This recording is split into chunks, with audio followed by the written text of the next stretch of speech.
You have this beautiful backdrop of skaters, and then there's, and of course, it looks like the schools.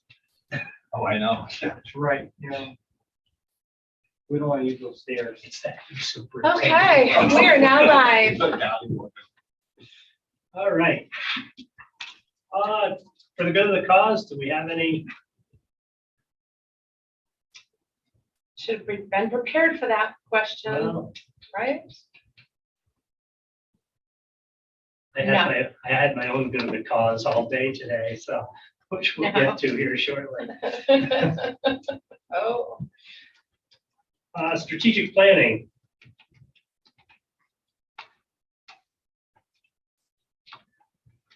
So Dana's done a great job of bringing this situation to a head here, where we're actually going to start the work.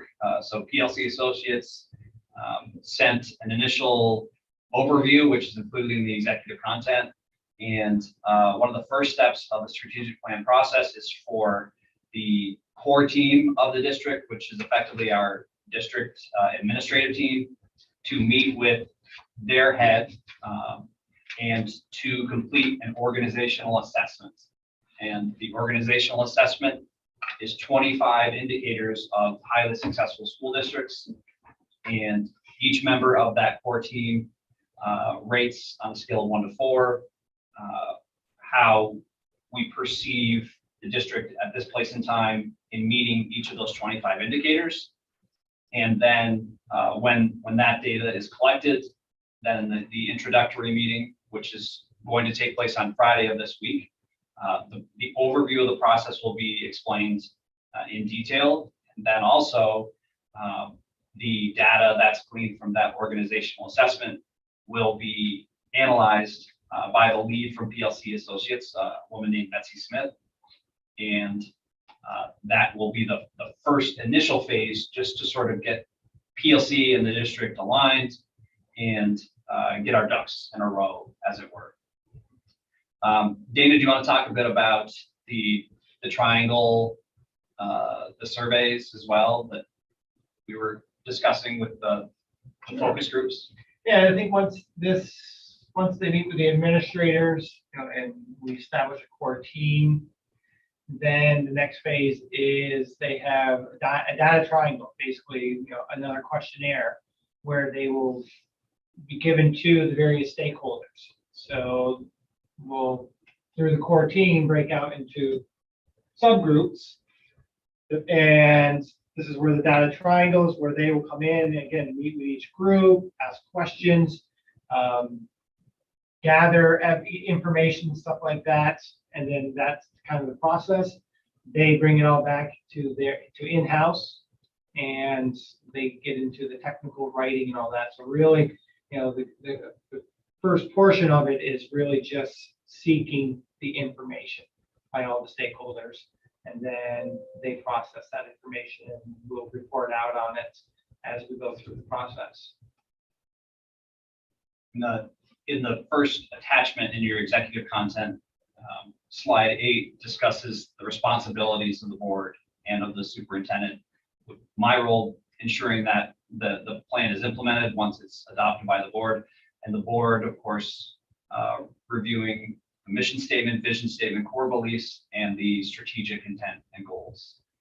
So it's, in speaking with Dana already, it's not too dissimilar from the process that you utilized 6-7 years ago. Yeah, 6-7 years ago. Very similar in the process in terms of the various focus groups and meeting with them and basically just getting their feedback, and then from that putting together in essence a report from each focus group, and that gets all kind of boiled down into some key ideas based on all of the meetings.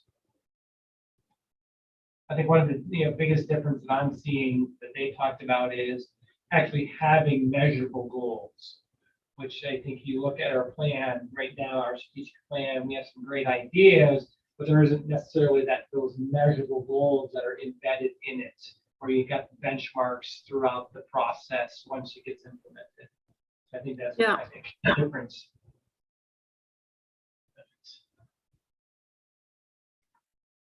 So as far as the core focus groups, if any board members are, or are they encouraged to stay clear of the core team? Let me see what Yeah, I don't PLC says here. necessarily think, I mean, I don't think it's, it precludes them. I think we can, as a district, Yeah. determine who's Okay. on the core team. Just if Yeah. there was an interest.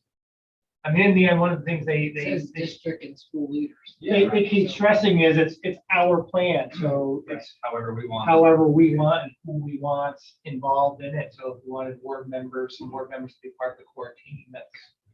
And if there was interest, so this is, won't be able to show it, but Right. These are each person is tasked with grading these, and then you can see like the different, the different indicators of like, obviously these are the ones we really want to target, and then the lighter green and darker green ones are the ones that we all perceive to be doing well. But we can have up to 15 participants on here. So if anyone on the board would like to be a part, even in the outset, the early planning with the core team, that it's not too late, and that would be welcome. Questions, comments? I kind of want to raise my hand, but I'm kind of busy.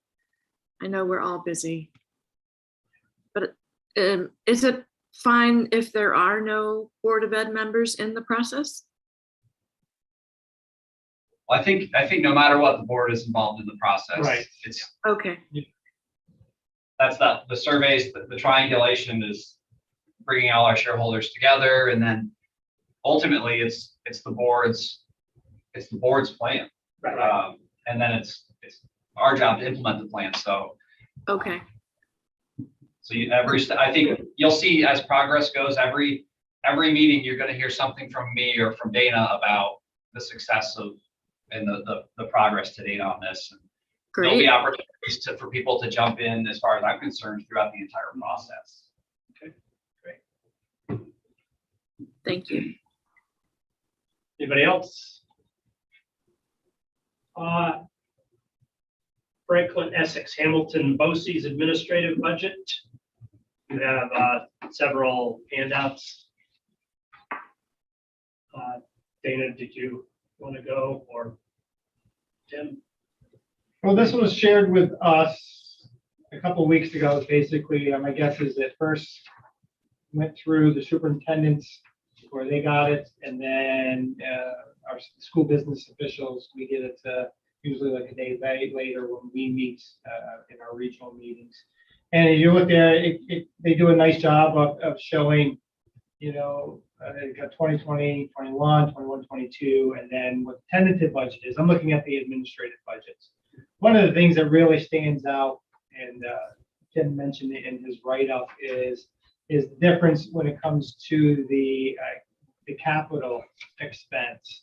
And that's really the driving force as to the increase.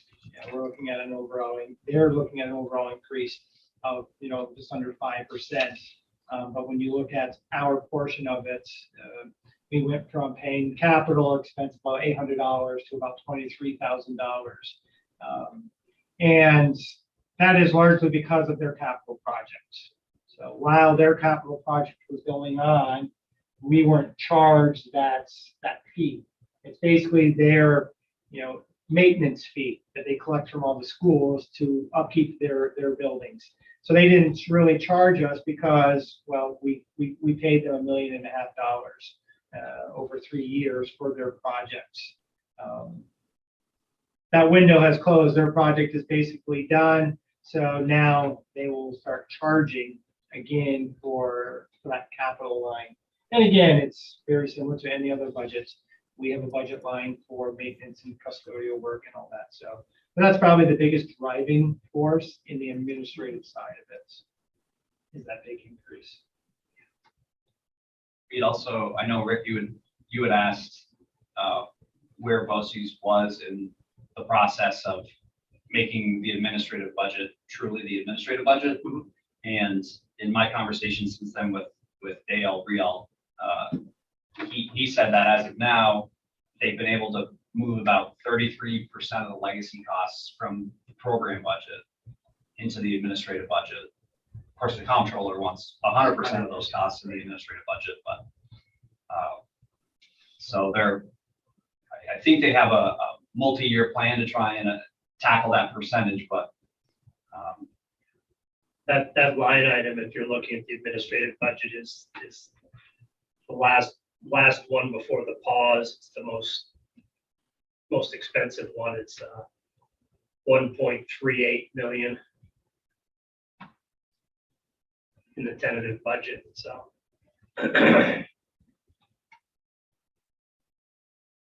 yeah, when I was on the BOCES board, they used to give you the percentage without that. Yeah.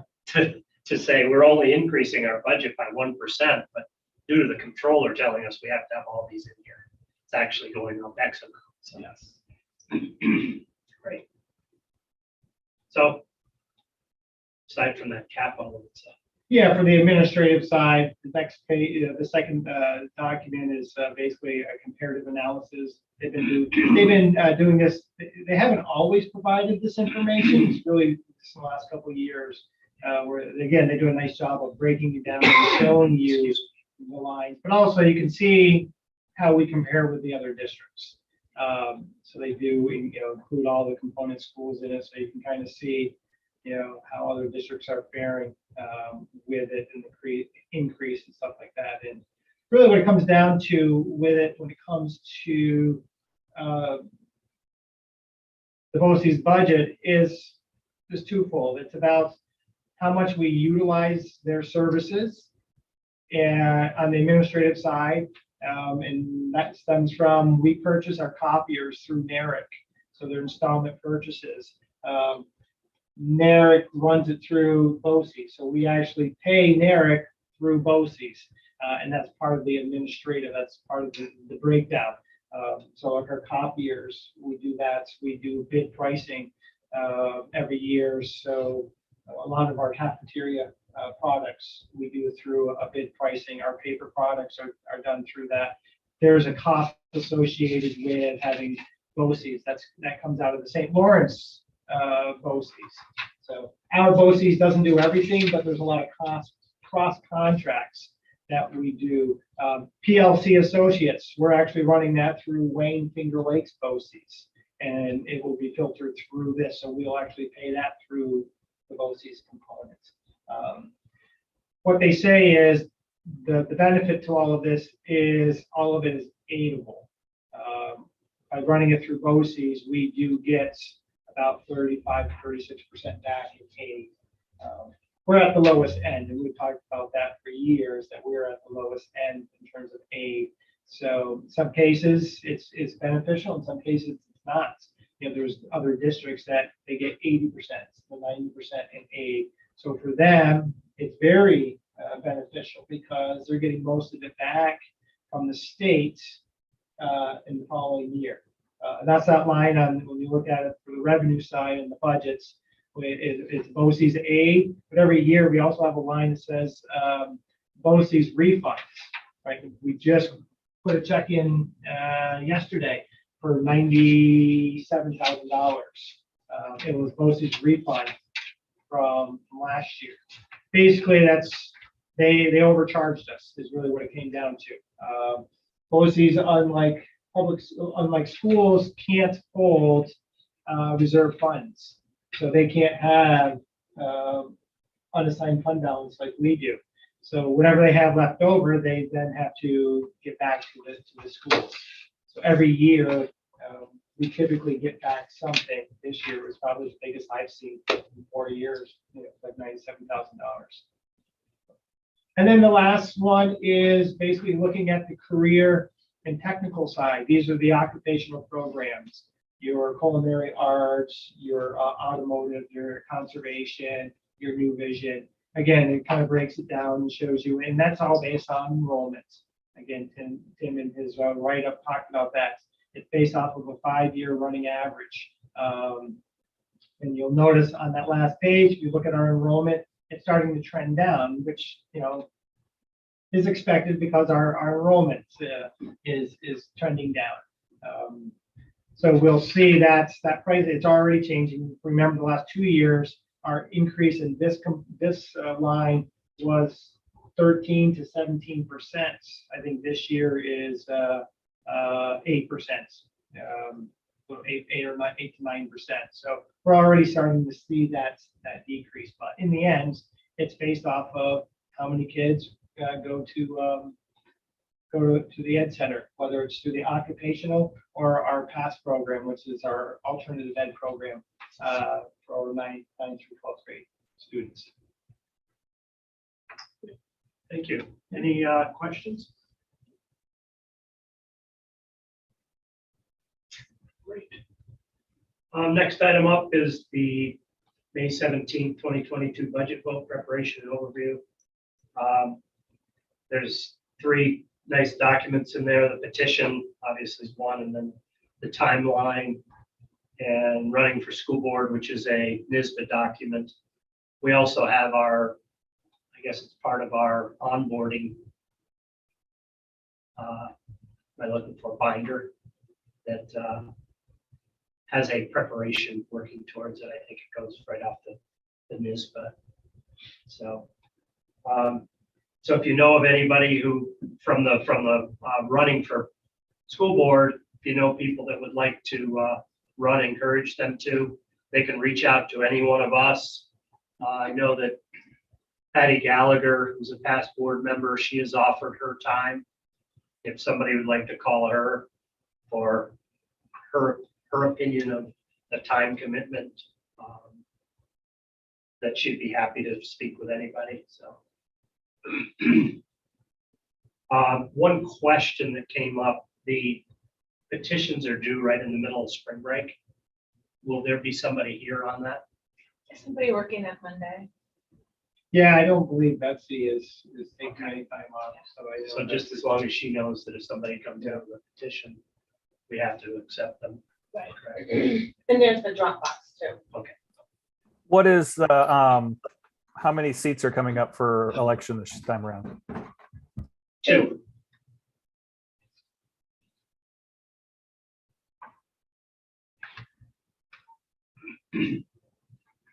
Any other questions, comments? Dress code discussion. I had sent out an email. Hopefully everyone took the opportunity to read it, ask questions. And there is also information under the executive comment in here as versus the dress code committee and sort of the same information or similar information, probably more comprehensive than what I sent out. Questions, comments, discussions on the dress code. Thought we'd put it here first for some interaction before it appears in the vote.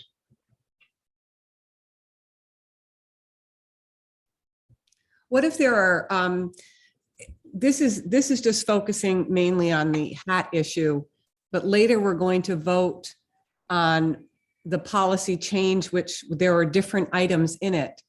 So when we vote later, is it a yes or no for everything, or? Yeah, we're pretty much accepting or rejecting the policy, which is Okay. inclusive of all the changes. Okay.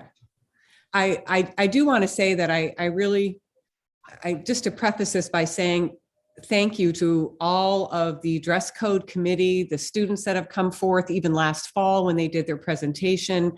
I think it's really important to hear from all of these different venues. The one thing that really spoke to me though, after I received, Rick, the email that you sent out, and then you look at this in black and white, for me personally, is looking at the percentage of teachers in the middle high school, which is pretty much a split vote, give or take, 3 points error either way. It's a split vote where 50% or thereabout of the teachers are not in favor of having hats in their classroom. And for me personally, I am probably leaning towards supporting the teachers that do not want hats in their classrooms, because I'm not in the classrooms every day. I don't know what they're dealing with. I don't know where they came to the decision that they would prefer not to have hats in their room. But my guess is it has something to do with their effectiveness in the classroom as a teacher and how effective learning is in their room. And so I'm putting it out there publicly that I am not in support of the hat issue at this point. But I respect everyone for coming forward with their ideas. I don't know what portion of the tally that the administrators were in that, or maybe they weren't. But I personally feel that I have to go with the 50% of the teachers that do not want it.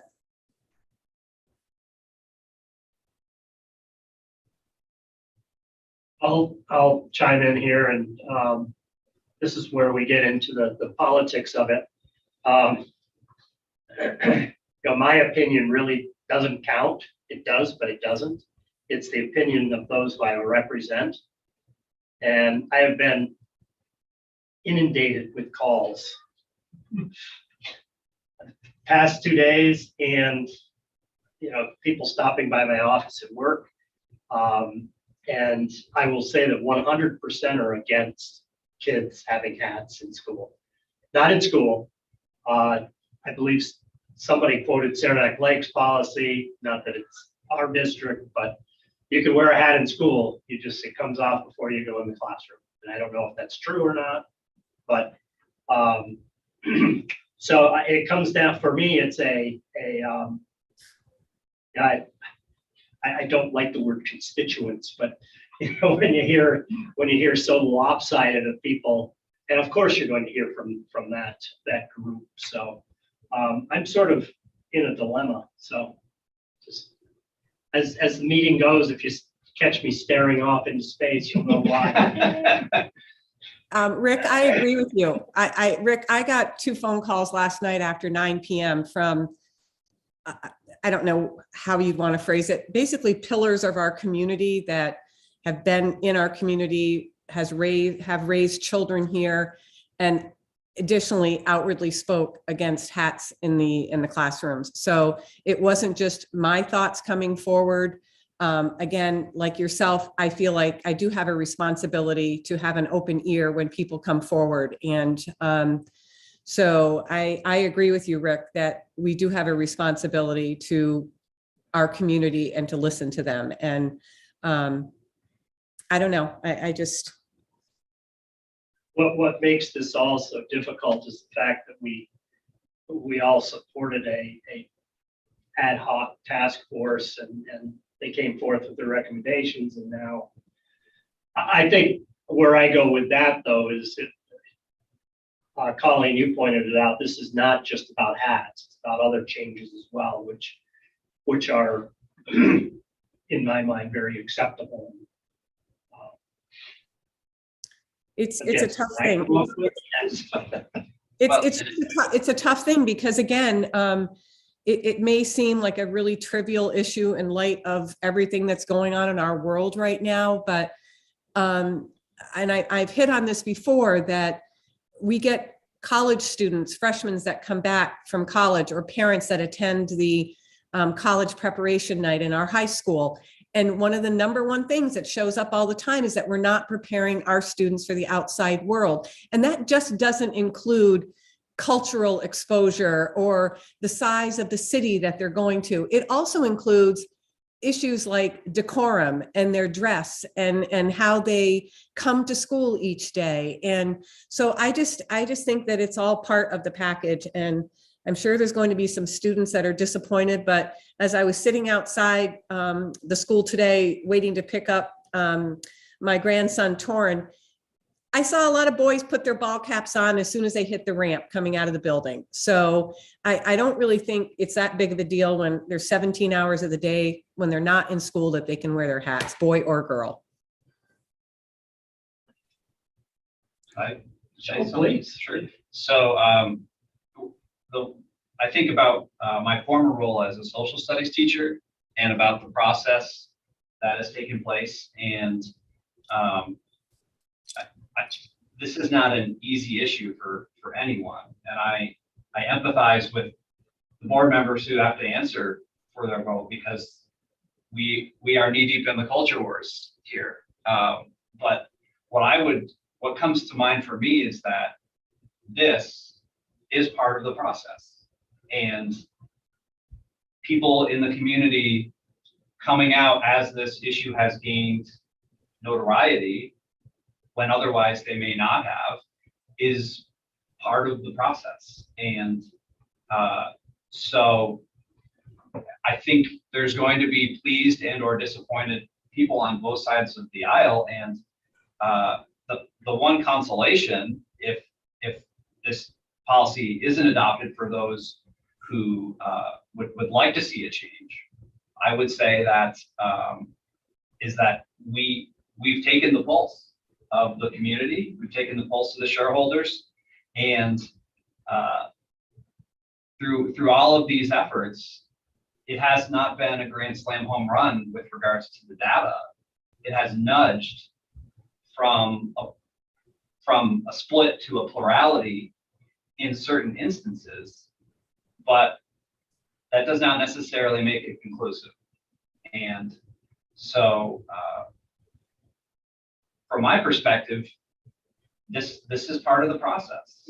And so if we can all view it in those terms and recognize that the board has invested a tremendous amount of time and energy, and the district has, in trying to bring people together on what was the charge from the beginning. It was to determine the values, the current community norms for Lake Placid and for Wilmington.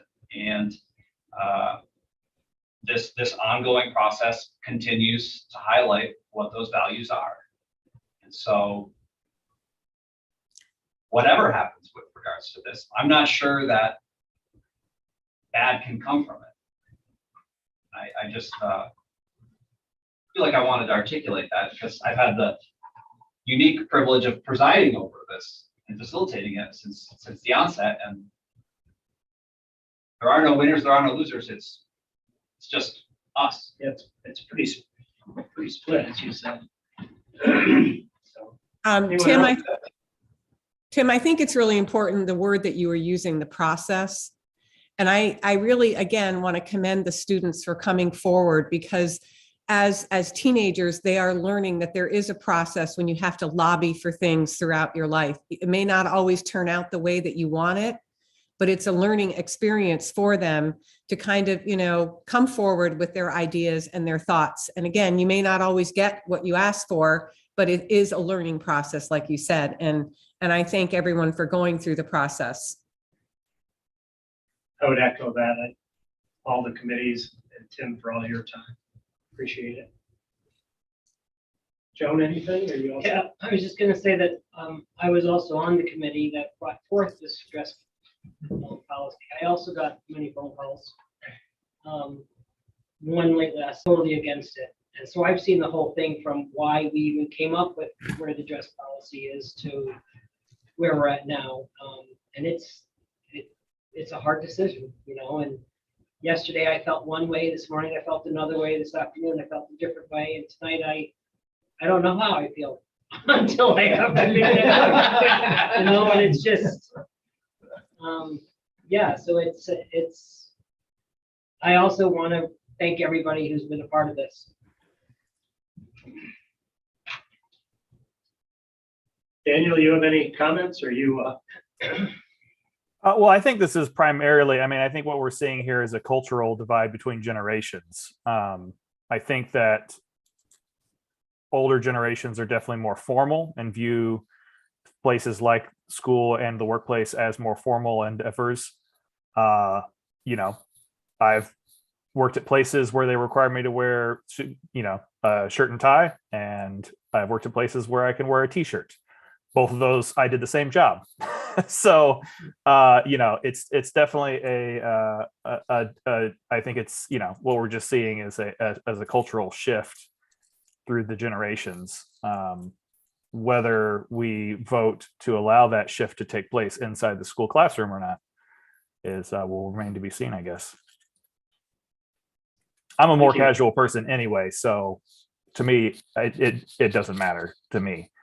You know, wear a hat, don't wear a hat, wear flannel. I mean, at this point, I'm just, you know, I went to college and people were wearing pajama pants to school, like to class. So, you know, while we might say that we're not preparing them for the real world, in certain real world situations, people are very relaxed, and a hat would not make a difference at even at a big university. You know, so I don't, you know, I feel like this is an issue that is got more behind it than whether or not it's appropriate to wear a hat in a classroom, I should say. I think like everything else though, Dan, the pendulum swings, whether it be in education, whether it be in dress decorum or whatever. It's like Liam said the last meeting, he wishes everybody wore a uniform to school. I think you're going to see maybe in time that the pendulum is going to swing back again, where schools may require more, you know, appropriate dress wear, maybe not uniforms, but I do think that it's not completely all cultural, because I did hear from some younger parents as well. But I think it goes back and forth, but I think sometimes society goes to a certain level and then it swings back again the other way a little bit to kind of counteract. And that's just my opinion. Thank you. Any other discussion on dress code? There are one or two other changes related to length, which has not met with the same level of concern or contention. So if the hat issue is struck from this, there's that was one of the other primary considerations of the students when they came forward. So I wouldn't want to throw the baby out with the bathwater. No, absolutely not. I think this has risen to the top, obviously. You guys should just be glad that people remember you're on the school board. I like your flannel shirt. Don't let anybody kid you there, James. Reports to the board, operational committee report. Dana? Sure. Try to put down some things that myself and the department heads have kind of talked about over the last couple weeks. I don't think we reported out last month. So we shared that in board docs, so you had it ahead of time. First and foremost, you see there is, lo and behold, elevator issue at the middle high school. I think we had an elevator overhaul and the capital project, and yet we've had nothing but continued problems with it. It always seems to be something different and something not necessarily related to the project itself. The motor being that one. They don't believe the motor was worked on, even though the whole cab was redone and the shaft was fixed and the cylinder was replaced in terms of how it moves up and down. Apparently the motor was not, so it does not fall under. And even if it did, it's already been a year, so the warranty is up. So Bobby's in the process of trying to figure out what that's going to cost to replace the motor in the elevator in the middle high school. So it's currently not functioning. But the roof isn't leaking in there, so that's a good thing. Maybe that caused the motor. We're not going down that Go road. there?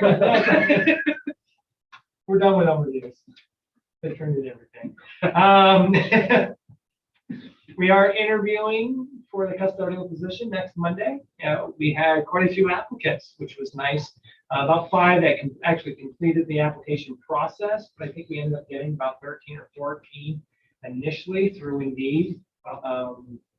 But we had about 5 that actually completed the process by turning in the CSEA application, our own application.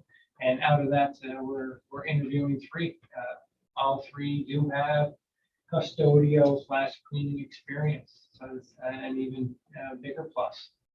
So that bodes well. Hopefully, they interview as well as what they look like on paper. We'll have a the next meeting, we'll have some that we'll be putting forward you guys to approve.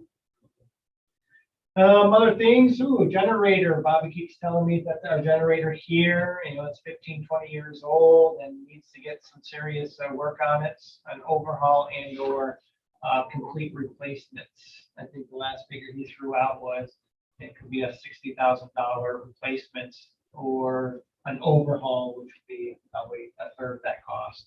But he's still working on getting quotes there. Cafeteria at the middle high school, the dishwasher's on its last legs. Apparently, it's like 20 years old. Who knew?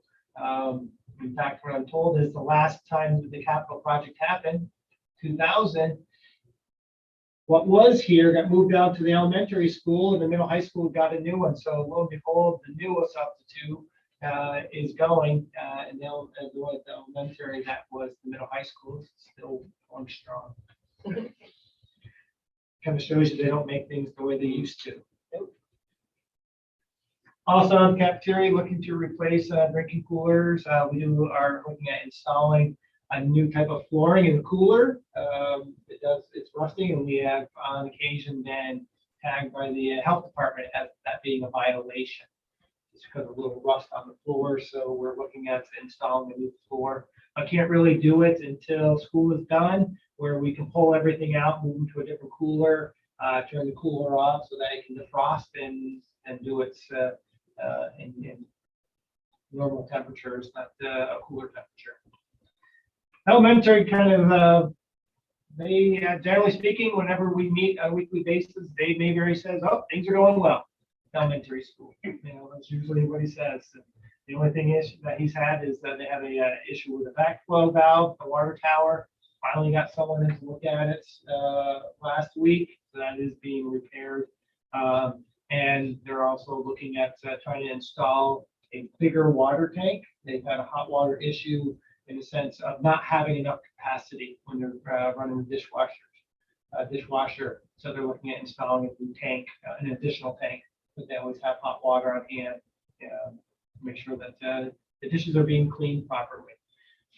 They pride themselves on making sure that they don't get any health violations when they come in.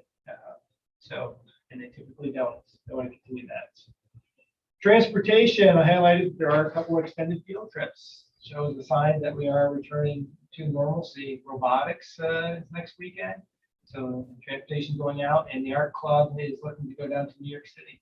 And that's grant funded as well. So that came out of the ad hoc grant. Alan Robinson. He tried to do it last year, and just because of COVID, wasn't able to do it. But right now, he's looking to do it in June. Another good thing is right now we have 2 sub drivers that are training. That's unheard of. We have one consistent one that we've had all year, and we have 2 more that are in the pipeline. They are actually behind the wheel and being trained. Is the one actually driving? On and off, not as much as our second one. We have one that has been pretty consistent recently, and the other one, it's hit and miss with the training. He's subbing a lot in the classroom, and he's also working on getting his license endorsements. So he's trying to do. He's in the district a lot, so he runs out of time. So he's not getting behind the wheel as much as he wants, but we're definitely utilizing him in the classroom. So hopefully by the end of the year, we'll have a couple other sub drivers so that going into next year, we will have a good, and at least 3 sub drivers that we can count on. To the consent agenda, you agreed with the bus resolution. So we are looking at, I talked about that, gas buses is what this resolution is.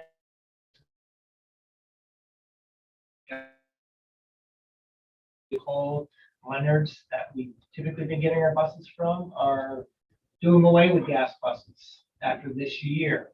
So Nikki has already sent out feelers to see what other companies have, and one company is lending us a bus at the end of the month that we can test drive as a possibility in terms of continuing with. They really do like gas over diesel when it comes to mechanics of it as well. They find it easier to maintain the gas bus over the diesel bus. Another sign that things are coming back. St. Agnes has reached out about transporting students in the summertime for their summer program on field trips. And that has been, they have been told that any trips like that, we will be charging them this summer. And that's something we talked about 2 years ago anyway with St. Agnes before COVID shut everything down. So that was not a surprise when Nikki let them know that that will be the case. Any trips outside the village will be charged like we charge any other organization for using our buses. And we'll leave it with, right now we're down one outdoor crew, and we have one person doing all of the outdoor work, snow removal and stuff like that. Terry's been very good. When we have the snow, he'll come in at 2 a.m. and make sure everything is ready to go. But as he says, he's up anyway, so he comes in, and we've been able to maintain everything, parking lots cleared, and when the snows come, with just the one person. But I don't say that like we don't need 2 people. We do need 2 people. It's just Terry is very willing to come in earlier to make sure the column's done before school starts. At the operational meeting. Thank you. Overview last couple weeks. Any questions from anyone? I don't have a question, but I wanted to commend the school bus driver that picks up my daughter. The day that the mask mandate lifted, she's never been in school without a mask. She's a first grader. And she was honestly a little bit nervous about it. And she kept her mask with her, even just in case. I told her she could take it with her if she wanted. And I just want to commend, I think her name is Leanne, the school bus driver, and the monitor, because when Evie went out to get on the bus, they stuck their maskless faces out and gave her such a warm welcome that you could just see the tension, leave her body. And it really warmed my heart that, here we have a school bus staff that cares that much about their students. And I just wanted to pass that along officially, and that it meant a lot to Evie, and they're great anyway, obviously, but that was just that goes above and beyond for what we require of a school bus driver. So that's great. Dana, I did want to ask you, the art club, and maybe Tim, you can answer this, art club and then the robotics, is that at the high school level, those 2 programs? Yes. Okay. Thank you. Yep. Anything else?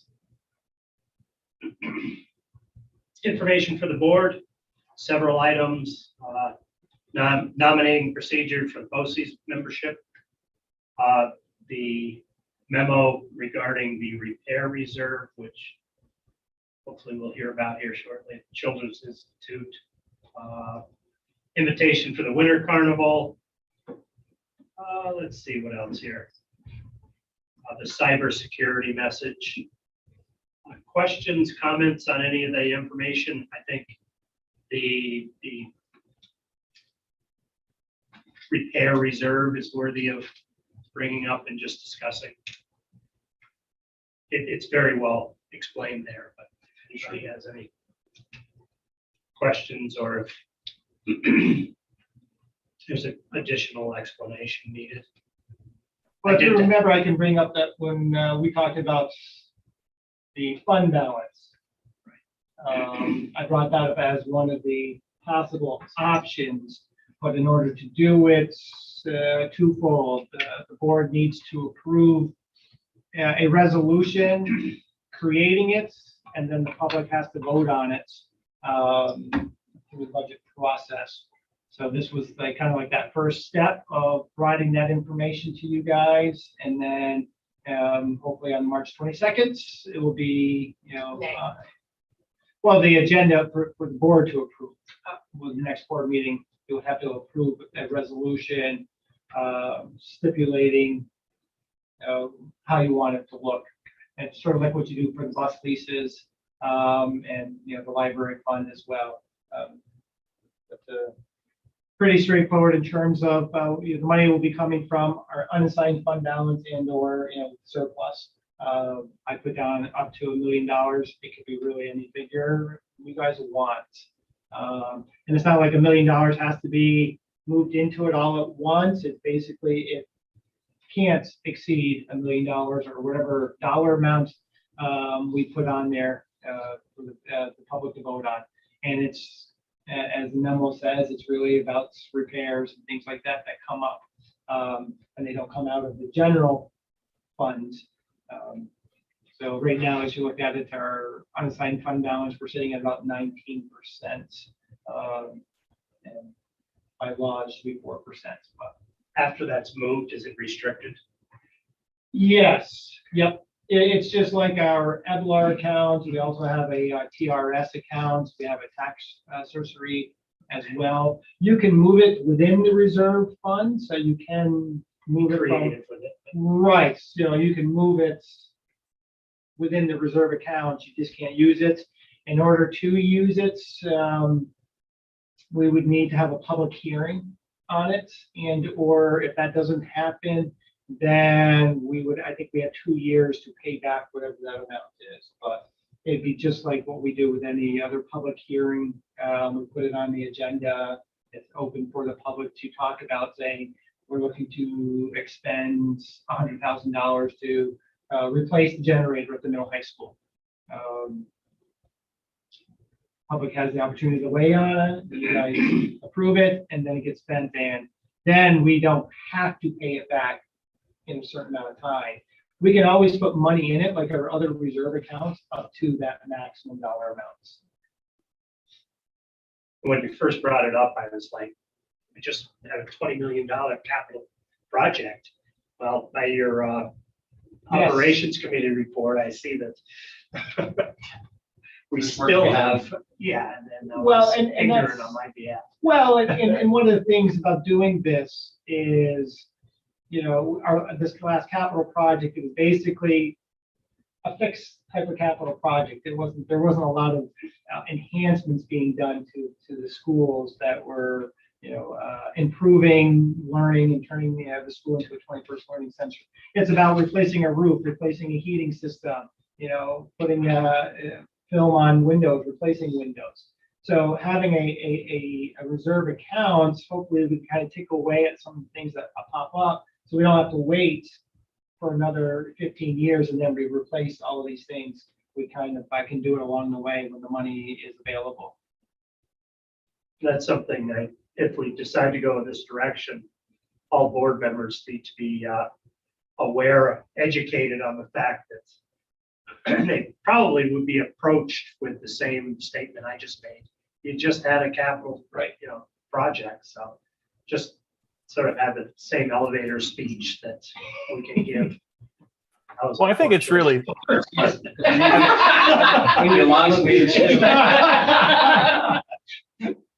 I think it's smart. I think that in a time that we do have this fund balance that we're trying to get down, I think it's smart to create ways that will safeguard, and really in the end, it safeguards the taxpayer down the road in the event that these things come up, that we don't have to suddenly have to start increasing our budget to pay for additional things as they pop up. And this gives us a little bit of a buffer. It's like having a savings account set aside for home repairs. It's just the smart thing to do, so that when the roof does blow away, you have something to, maybe not our roof, that would be a little more than $1 million, but a small roof. And whoever got stuck in the elevator last meeting, I forget who it was, someone was stuck in the elevator. Future repairs. Yep. Anyone else? Thank you.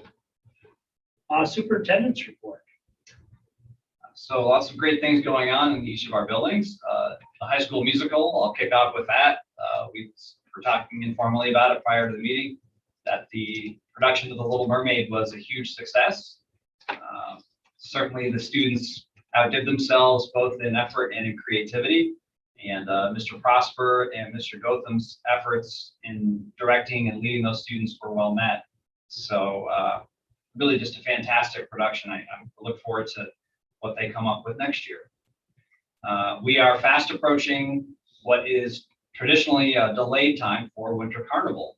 So St. Patrick's Day, March 17th, will be the celebration of Winter Carnival this year, delayed in light of the unknown knowns that were present at the COVID landscape. And thankfully, with the relaxing of guidance, the carnival is going to reflect more normalcy that you would hope than has been in the last 2 years. On the 17th, there'll be the opening ceremonies. Students will participate in the traditional events, and there will be a coronation at 5 p.m. in the auditorium. And the freshmen are planning a Frosty Festival to tie to the circus theme this year for the Winter Carnival. As Dana mentioned earlier, the high school robotics team will be traveling to Albany next week for a 3-day competition at the Times Union Center.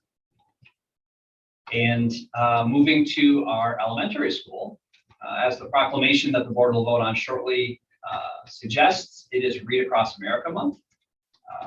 And the theme this year for Read Across America is You Must Persevere to Be Great Readers, which is certainly the case. We have plenty of great readers across our district, and particularly in the elementary school, where in my meetings with the EdOp Fund, I've learned quite a bit this year that students are sent home books monthly in kindergarten.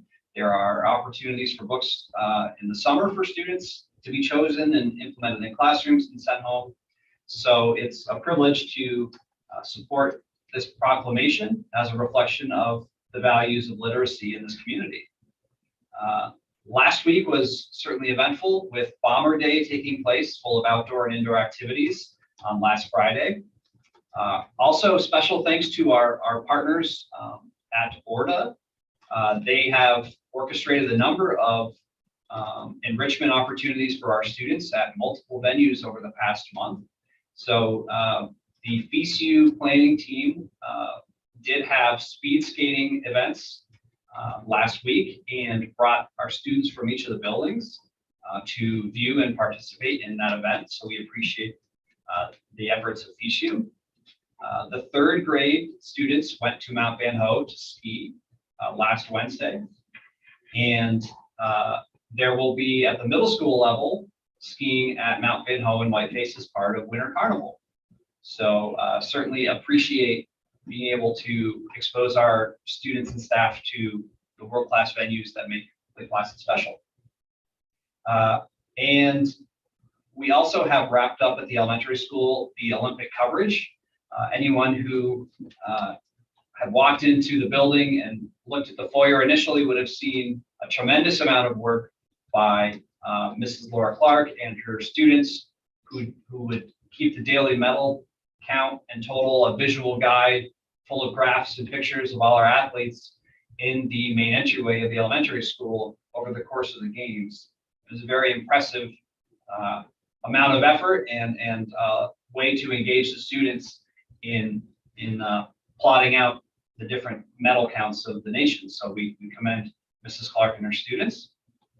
And the kindergarten reading parade also took place last Friday. Moving to the middle school, students and staff are doing a March Fun Day calendar with different activities and theme days for students. It's an entire month of unique fun days, hits such as Wear Crocs and or Crazy Socks. Who can't get down with that? Flannel boots and jeans, you'd fit right in, Mr. Cash. Wacky Wednesday, Mismatch Day, Class Color Day, Ice Cream Day, Tie-Dye Day, and numerous other days to celebrate one of hopefully the final months here of winter for us. That's a naivete. And then on the athletics front, certainly the winter season has wrapped up. With regards to Nordic, the girls team did win the Section 7 sectionals, and 5 girls advanced to states. So we commend Samantha D'Amico, Maya Garrison, Holly Aaronstone, Carly Cohen, and Nora Galvin. The boys Nordic team, Andrew Scanio finished first at sectionals. He then won the individual skate competition and was the overall Nordic combined state champion. Also advancing to states was Colin Francis and Aiden Fay. So congratulations to those teams and athletes. In girls basketball, the girls won the first round of sectionals over Ticonderoga at home, but ultimately they did lose in the semifinals at NAC. Student athlete Arnita Sekunjanen was MVP of Division II for the MVAC, a tremendous honor. Julia Crawford was first team, Nadia Phillips was second team, and Jeff Potter was coach of the year. So congratulations to all of them. In boys basketball, our team ended up losing in the first round in sectionals against Ticonderoga. Athletes Jack Armstrong and Sam Hooker both were first team all-star selections in Division II of the MVAC. So congratulations to those athletes and to the team on a good season. In girls hockey, Dariana Patterson was named as an honorable mention for Section 7 all-star team. Congratulations to Dariana. In hockey, for the boys did lose in the semifinals to Plattsburgh in a very close game, 2-1. And as I mentioned at the previous meeting, with some of the scholar athlete teams, our girls hockey, girls basketball, boys Nordic, and girls alpine teams all had an average over 90 in the top 75% of their team, which is a great honor and a testament to the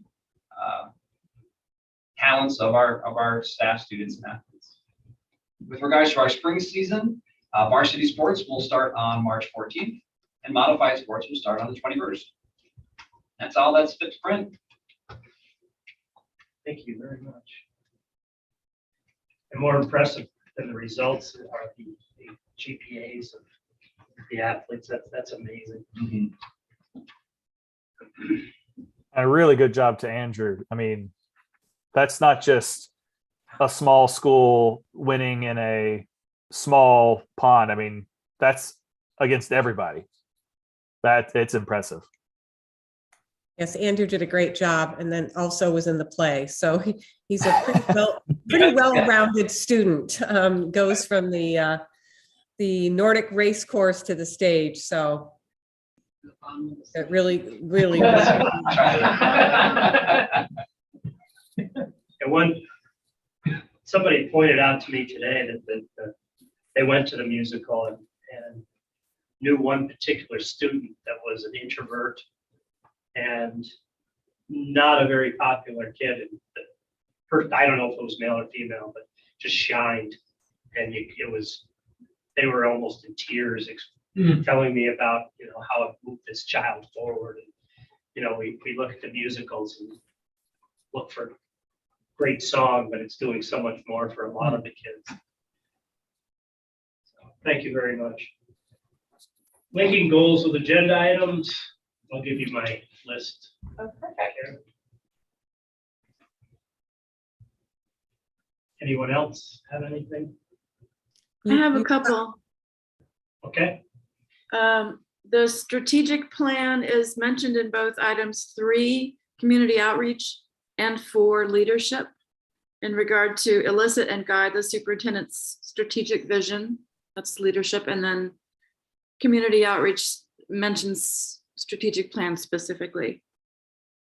And then the BOCES money fits with strategic goal number 6, finance, continue to conduct business effectively. And the dress code discussion is both students first and foremost, and number 3, community outreach and involvement because of the task force. Thank you. I'm sure, Rick, you probably already hit on this, but also students first and foremost, just getting the students back into the rhythm of regular life with the field trips that are being taken with the robotics and the art club and winter carnival. I'm sure those have already been hit, but.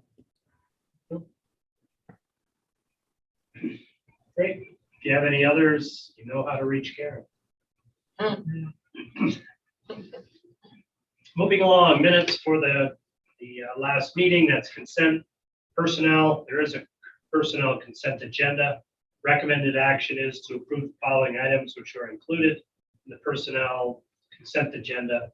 7B, teaching staff returned from leave of absence. 7C, teaching assistant resignation. And 7D, spring sports volunteers. May I have a motion to accept the personal consent agenda? So moved. Thank you, Second. Martha. Thank you, Colleen. Any discussion? Any removals? If not, please vote.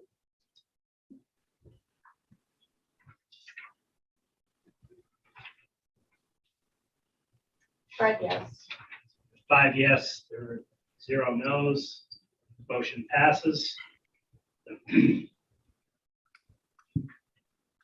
move right on to the additional action items. A, B, C, D, E are all consent. F is the policy second read and adoption. This is 5300.25 dress code.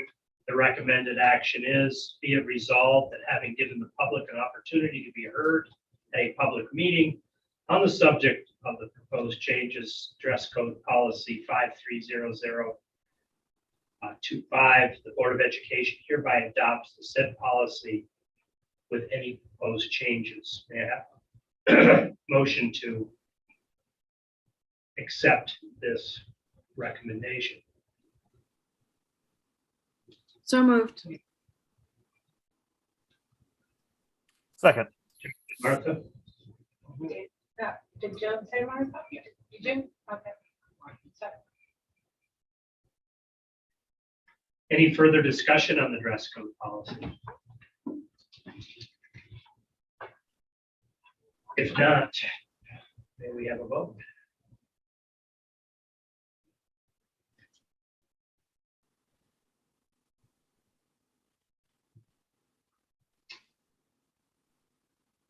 Three no's and 2 yeses. So, Does not pass. correct. 3 no's, 2 yeses, so the motion does not pass. Moving on, donation acceptance, that's under the consent. Special education is consent. Go to the cause. No emails. Thank you. Enter the adjournment phase. You have the upcoming meetings on here. When did we normally do a Wilmington? So we would normally go to Wilmington the first Tuesday of the month in May. May, so the 10th. No, there's Oh, enough, there's a Monday before that we would normally go. Oh, okay, And we're just doing one, we were just doing one. just one budget hearing. Okay. Right.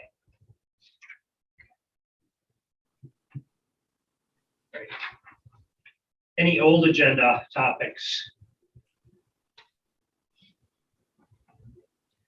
Colleen and I were just touching base about the proposed retreat this spring. I think that's an old agenda item. Okay, And Colleen, you had articulated a really wise question. Yes, I was thinking that it's important to just reach out to the board members as to, do board members want more of an informal get to know gathering, maybe at no cost to the district? Or are board members looking for something more structured that would be at a cost to the district? I just don't know what everybody is thinking, and Martha and I have tried to communicate the last couple of days, but we've both been busy, and it would be just nice to hear from the group, whether it be an email that is sent out or something, just to find out what people are looking for. I'm leaning more towards myself, having more of an informal gathering, just, getting to know each other and who we are, that I think sometimes helps as we move forward as a group, but any input would be great. and keep in mind when you're thinking about that open meeting law is pertinent. And if it were an informal gathering, I don't believe open meeting law would have any jurisdiction, but the content of any conversations would have to be. Yes. Yeah. So, And also, I mean, and not that we wouldn't love to have you there, Rick, but maybe we should wait until hopefully the new board members, whoever are going to be. Maybe we should wait until then, since we're already into March and then we've got spring break coming up. Maybe Yeah. it's more strategic to wait until July or August to gather, especially if there's new people coming on board. That's a good idea. Have the old and the new. You went +1. Yeah, we can have everyone. That's okay. Seats not even full. If it's informal, I'll host. So there you go. Have a location. More of a reason I won't go.